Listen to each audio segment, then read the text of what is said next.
Hey everybody, uh, doing a little video here. Uh, Look at my poor truck. That thing's loaded down with ash and hickory all on top of there. I've got another probably 2 or 3 more truckloads of that to go get and clean up. But that's gonna make some good firewood.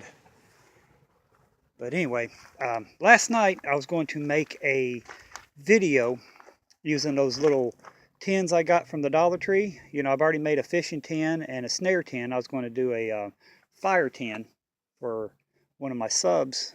And I started thinking, what happens if somebody needs something more?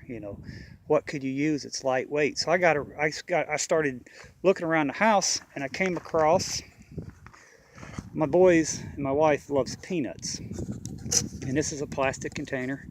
And I cleaned it out and I said that'll work. And this is also good if you're out and you come across some berries. You can empty out your fire starter stuff and use it for a container to carry berries. Or if you needed to, if you come across some water, you could fill it up with water, take it back, pour it into your metal um, pod or water bottle or cup, whatever you're going to use, so you can boil water. But then afterwards, excuse me, guys, I'm not over this cold yet. Afterwards, you can just take a rag in there and you know clean it out.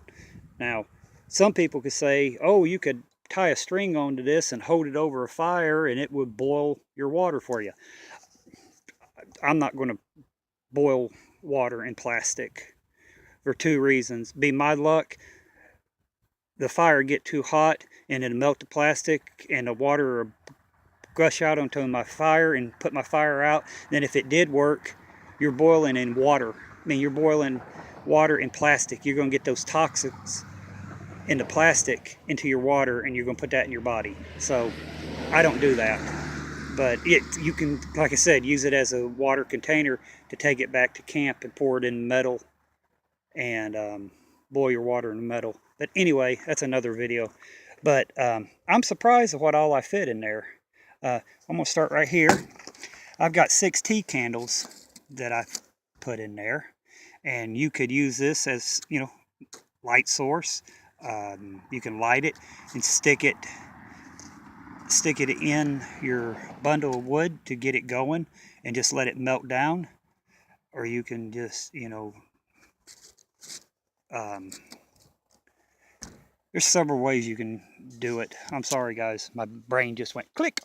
But anyway, moving on. I sat down last night and I was whittling some cedar and tinder. And I put it in here to keep it from getting wet. And I got some Q-tips and cut them in half and dipped them down in petroleum jelly, Vaseline, and stuck them in here. I think there's like 12 in here. But that's, after you get that lit, that's a oversized match that burns slower than a regular match.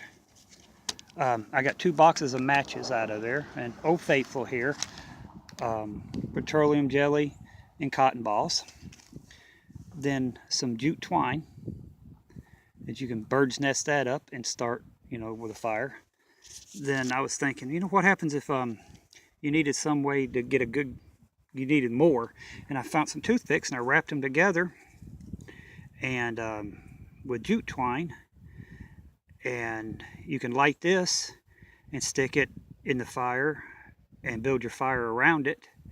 You can use one of these Q-tips here and wipe some of that Vaseline on here so it'll burn better. I was thinking, well, that'll work. Then I was thinking, well, okay, I got some cedar. Got some little cedar sticks, and I put them together. And I said, well, you can throw that on the fire and it'll burn, because you can burn the duct tape it's wrapped around in, or you can do it individually. So that's 2 good fire starters right there. You don't have to worry about little twigs. This is your dry, and you get base it from there. Then also on here, I put some duct tape around there. you know, it's a good fire source. You know, it burns real good. Or if you need to repair something, you need a piece of tape to repair it. Or if you get cut, slap a piece of duct tape across it. That'll help stop the bleeding. But I was surprised at what you fit. Now, I like using matches because sometimes the lighters get stuff in there or they get wet.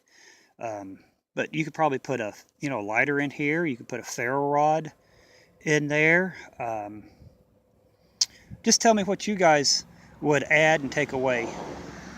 I think it's a pretty good little basic setup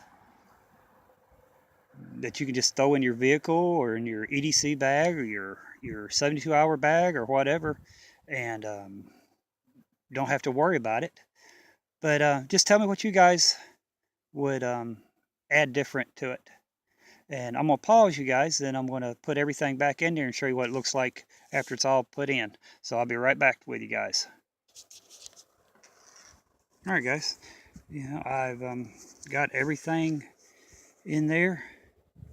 And if you want to, it shouldn't get wet in your pack or whatever, but if you want to make sure, you can always put a piece of tape around the seal here and tape it down to make it more watertight.